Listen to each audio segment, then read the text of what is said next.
In today's video, I'm going to teach you how to delete a Wix website. If you found yourself ready to remove a site from Wix, perhaps you no longer need it, or you're planning to start fresh, you're in the right place. Follow along with these steps, and we'll get through this process smoothly and efficiently. First, you'll want to navigate to the Wix homepage. Open your preferred web browser and type in wix.com, or simply click on the link if you're already there. Once you've arrived, log into your Wix account if you're not logged in already.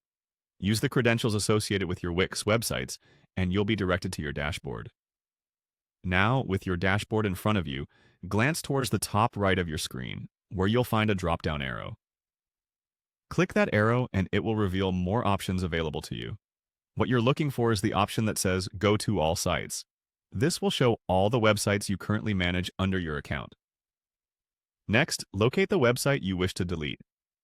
Take a moment here to ensure you're selecting the correct site, especially if you have multiple projects on the go. Once you've identified the site you want to remove, look for a button or menu labeled Site Actions. Click on that button and a new menu will appear with several actions you can take. Among those actions, you'll see an option labeled Move to Trash. Selecting this will initiate the deletion process for your site. Click on Move to Trash and be mindful of any prompts or confirmations that may pop up. These pop-ups are designed to prevent accidental deletion, so make sure that this is indeed the website you intend to delete. After clicking Move to Trash, you'll likely be asked to confirm your decision one last time. Reaffirm that you want to move the site to the trash, and this confirmation will ensure that the process is completed.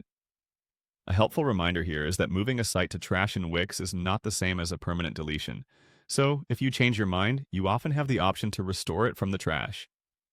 And there you have it. Your site has been moved to the trash and effectively removed from your active websites. Remember, while your site sits in the trash, you can still recover it if needed. However, make a habit of reviewing the contents of your trash regularly to avoid unnecessary clutter, as prolonged retention might not be indefinite. Thanks for watching. We hope this guide has been helpful and that you're now comfortable with the process of deleting a site on Wix. Be sure to leave any questions or comments down below, and as always, we'll see you in the next video.